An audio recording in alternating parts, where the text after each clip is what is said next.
29 décembre. Apocalypse, chapitre 6, chapitre 7, chapitre 8, chapitre 9, chapitre 10, chapitre 11. Je regardai quand l'agneau ouvrit un des 7 sceaux et j'entendis l'un des 4 êtres vivants qui disait comme d'une voix de tonnerre, « Viens !» Je regardai et voici parut un cheval blanc. Celui qui le montait avait un arc. Une couronne lui fut donnée et il partit en vainqueur et pour vaincre. Quand il ouvrit le second sceau, j'entendis le second être vivant qui disait « Viens !» Et il sortit un autre cheval roux. Celui qui le montait reçut le pouvoir d'enlever la paix de la terre afin que les hommes s'égorgeassent les uns les autres. Et une grande épée lui fut donnée. Quand il ouvrit le troisième sceau, j'entendis le troisième être vivant qui disait « Viens !» Je regardai et voici parut un cheval noir. Celui qui le montait tenait une balance dans sa main. Et j'entendis au milieu des 4 êtres vivants une voix qui disait « Une mesure de blé pour un denier et 3 mesures d'orge pour un denier, mais ne fais point de mal à l'huile et au vin. » Quand il ouvrit le 4e sceau, j'entendis la voix du 4e être vivant qui disait « Viens !» Je regardai et voici parut un cheval d'une couleur pâle. Celui qui le montait se nommait la mort et le séjour des morts l'accompagnait. Le pouvoir leur fut donné sur le quart de la terre pour faire périr les hommes par l'épée, par la famine, par la mortalité et par les bêtes sauvages de la terre. Quand il ouvrit le 5e sceau, je vis sous l'autel les âmes de ceux qui avaient été immolés à cause de la parole de Dieu et à cause du témoignage qu'ils avaient rendu. Ils crièrent d'une voix forte en disant « Jusque à quand, Maître saint et véritable, tardes-tu à juger et à tirer vengeance de notre sang sur les habitants de la terre ?» Une robe blanche fut donnée à chacun d'eux, et il leur fut dit de se tenir en repos quelque temps encore, jusqu'à ce que fût complet le nombre de leurs compagnons de service et de leurs frères qui devaient être mis à mort comme eux. Je regardai quand il ouvrit le 6e sceau, et il y eut un grand tremblement de terre. Le soleil devint noir comme un sac de crin, la lune entière devint comme du sang. Et les étoiles du ciel tombèrent sur la terre, comme lorsqu'un figuier secoué par un vent violent jette ses figues vertes. Le ciel se retira comme un livre qu'on roule, et toutes les montagnes et les îles furent remuées de leur place.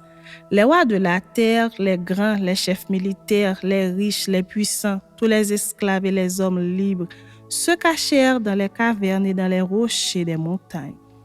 Et ils disaient aux montagnes et aux rochers, « Tombez sur nous et cachez-nous devant la face de celui qui est assis sur le trône et devant la colère de l'agneau. Car le grand jour de sa colère est venu, et qui peut subsister ?» Chapitre 7. Après cela, je vis 4 anges debout aux 4 coins de la terre. Ils retenaient les 4 vents de la terre afin qu'il ne soufflât point de vent sur la terre, ni sur la mer, ni sur aucun arbre. Et je vis un autre ange qui montait du côté du soleil levant et qui tenait le sceau du Dieu vivant. Il cria d'une voix forte aux 4 anges à qui il avait été donné de faire du mal à la terre et à la mer, et il dit, « Ne faites point de mal à la terre, ni à la mer, ni aux arbres, jusqu'à ce que nous ayons marqué du sceau le front des serviteurs de notre Dieu. » Et j'entendis le nombre de ceux qui avaient été marqués du sceau, 144 000 de toutes les tribus des fils d'Israël. De la tribu de Juda, 12 000 marqués du sceau, de la tribu de Ruben, 12 000, de la tribu de Gad, 12 000, de la tribu d'Azer, 12 000, de la tribu de Nephtali, 12 000, de la tribu de Manassé, 12 000, de la tribu de Siméon, 12 000, de la tribu de Lévi, 12 000, de la tribu d'Issachar, 12 000, De la tribu de Zabulon, 12 000. De la tribu de Joseph, 12 000. De la tribu de Benjamin, 12 000 marqués du sceau. Après cela, je regardai et voici, il y avait une grande foule que personne ne pouvait compter, de toute nation, de toute tribu, de tout peuple et de toute langue. Ils se tenaient devant le trône et devant l'agneau, revêtus de robes blanches et des palmes dans leurs mains. Et ils criaient d'une voix forte en disant, « Le salut est à notre Dieu qui est assis sur le trône et à l'agneau. » Et tous les anges se tenaient autour du trône et des vieillards et des 4 êtres vivants. Et ils se prosternèrent sur leurs faces devant le trône et ils adorèrent Dieu en disant « Amen. La louange, la gloire, la sagesse, l'action de grâce, l'honneur, la puissance et la force soient à notre Dieu au siècle des siècles. Amen. » Et l'un des vieillards prit la parole et me dit, « Ceux qui sont revêtus de robes blanches, qui sont-ils?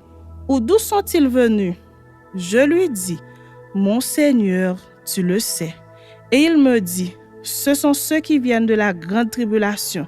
Ils ont lavé leurs robes et ils les ont blanchies dans le sang de l'agneau. C'est pour cela qu'ils sont devant le trône de Dieu et le servent jour et nuit dans son temple. Celui qui est assis sur le trône dressera sa tente sur eux. Et ils n'auront plus faim, ils n'auront plus soif, et le soleil ne les frappera point, ni aucune chaleur. Car l'agneau qui est au milieu du trône les paîtra et les conduira aux sources des eaux de la vie, et Dieu essuiera toutes larmes de leurs yeux. Chapitre 8. Quand il ouvrit le 7e sceau, il y eut dans le ciel un silence d'environ une demi-heure. Et je vis les 7 anges qui se tiennent devant Dieu, et 7 trompettes leur furent données. Et un autre ange vint, et il se tint sur l'autel, ayant un encensoir d'or. On lui donna beaucoup de parfums, afin qu'il les offrît avec les prières de tous les saints sur l'autel d'or qui est devant le trône. La fumée des parfums monta avec les prières des saints de la main de l'ange de Dieu. Et l'ange prit l'encensoir, le remplit du feu de l'autel et le jeta sur la terre. Et il y eut des voix, des tonnerres, des éclairs et un tremblement de terre. Et les 7 anges qui avaient les 7 trompettes se préparèrent à en sonner. Le premier sonna de la trompette, et il y eut de la grêle et du feu mêlé de sang qui fut jeté sur la terre. Et le tiers de la terre fut brûlé, et le tiers des arbres fut brûlé, et toute herbe verte fut brûlée. Le second ange sonna de la trompette, et quelque chose comme une grande montagne embrasée par le feu fut jeté dans la mer, et le tiers de la mer devint du sang. Et le tiers des créatures qui étaient dans la mer et qui avaient vie mourut, et le tiers des navires périt. Le troisième ange sonna de la trompette, et il tomba du ciel une grande étoile ardente comme un flambeau, et elle tomba sur le tiers des fleuves et sur les sources des eaux. Le nom de cette étoile est Absinthe, et le tiers des eaux fut changé en absinthe, et beaucoup d'hommes moururent par les eaux parce qu'elles étaient devenues amères. Le quatrième ange sonna de la trompette, et le tiers du soleil fut frappé, et le tiers de la lune et le tiers des étoiles, afin que le tiers en fût obscurci, et que le jour perdit un tiers de sa clarté, et la nuit de même. Je regardai, et j'entendis un aigle qui volait au milieu du ciel, disant d'une voix forte, « Malheur, malheur, malheur aux habitants de la terre, à cause des autres sons de la trompette, des 3 anges qui vont sonner. » Chapitre 9. Le 5e ange sonna de la trompette, et je vis une étoile qui était tombée du ciel sur la terre. La clé du puits de l'abîme lui fut donnée. Et elle ouvrit le puits de l'abîme, et il monta du puits une fumée, comme la fumée d'une grande fournaise. Et le soleil et l'air furent obscurcis par la fumée du puits. De la fumée sortirent des sauterelles qui se répandirent sur la terre, et il leur fut donné un pouvoir comme le pouvoir qu'ont les scorpions de la terre. Il leur fut dit de ne point faire de mal à l'herbe de la terre, ni à aucune verdure, ni à aucun arbre, mais seulement aux hommes qui n'avaient pas le sceau de Dieu sur le front. Il leur fut donné non de les tuer, mais de les tourmenter pendant 5 mois. Et le tourment qu'elles causaient était comme le tourment que cause le scorpion quand il pique un homme. En ces jours-là, les hommes chercheront la mort et ils ne la trouveront pas. Ils désireront mourir et la mort fuira loin d'eux. Ces sauterelles ressemblaient à des chevaux préparés pour le combat. Il y avait sur leur tête comme des couronnes semblables à de l'or et leurs visages étaient comme des visages d'hommes. Elles avaient des cheveux comme des cheveux de femmes et leurs dents étaient comme des dents de lion. Elles avaient des cuirasses comme des cuirasses de fer et le but de leurs ailes était comme un but de char à plusieurs chevaux qui courent au combat. Elles avaient des queues semblables à des scorpions et des aiguillons et c'est dans leur queue qu'était le pouvoir de faire du mal aux hommes pendant 5 mois. Elles avaient sur elles comme moi l'ange de l'abîme nommé en hébreu Abaddon et en grec Apollyon. Le premier malheur est passé. Voici, il vient encore 2 malheurs après cela. Le 6e ange sonna de la trompette, et j'entendis une voix venant des 4 cornes de l'autel d'or qui est devant Dieu, en disant au 6e ange qui avait la trompette: déliez les 4 anges qui sont liés sur le grand fleuve d'Euphrate. Et les 4 anges qui étaient prêts pour l'heure, le jour, le mois et l'année furent déliés afin qu'ils tuassent le tiers des hommes. Le nombre des cavaliers de l'armée était de 2 myriades de myriades. J'en entendis le nombre. Et ainsi, je vis les chevaux dans la vision et ceux qui les montaient, ayant des cuirasses couleur de feu, d'hyacinthe et de soufre. Les têtes des chevaux étaient comme des têtes de lions, et de leur bouche il sortait du feu, de la fumée et du soufre. Le tiers des hommes fut tué par ces 3 fléaux, par le feu, par la fumée et par le soufre qui sortait de leur bouche. Car le pouvoir des chevaux était dans leur bouche et dans leur queue. Leur queue était semblable à des serpents ayant des têtes, et c'est avec elles qu'ils faisaient du mal. Les autres hommes qui ne furent pas tués par ces fléaux ne se repentirent pas des œuvres de leurs mains, de manière à ne point adorer les démons et les idoles d'or, d'argent, d'airain, de pierre et de bois, qui ne peuvent ni voir, ni entendre, ni marcher. Et ils ne se repentirent pas de leurs meurtres, ni de leurs enchantements, ni de leur impudicité, ni de leur vol. Chapitre 10. Je vis un autre ange puissant qui descendait du ciel, enveloppé d'une nuée. Au-dessus de sa tête était l'arc-en-ciel et son visage était comme le soleil et ses pieds comme des colonnes de feu. Il tenait dans sa main un petit livre ouvert. Il posa son pied droit sur la mer et son pied gauche sur la terre. Et il cria d'une voix forte comme rugit un lion. Quand il cria, les 7 tonnerres firent entendre leur voix. Et quand les 7 tonnerres eurent fait entendre leur voix, j'allais écrire. Et j'entendis du ciel une voix qui disait: scelle ce qu'ont dit les 7 tonnerres et ne l'écris pas. Et l'ange que je voyais debout sur la mer et sur la terre leva sa main droite vers le ciel et jura par celui qui vit au siècle des siècles, qui a créé le ciel et les choses qui y sont, la terre et les choses qui y sont, et la mer et les choses qui y sont, qu'il n'y aurait plus de temps, mais qu'au jour de la voix du 7e ange, quand il sonnerait de la trompette, le mystère de Dieu s'accomplirait, comme il l'a annoncé à ses serviteurs les prophètes.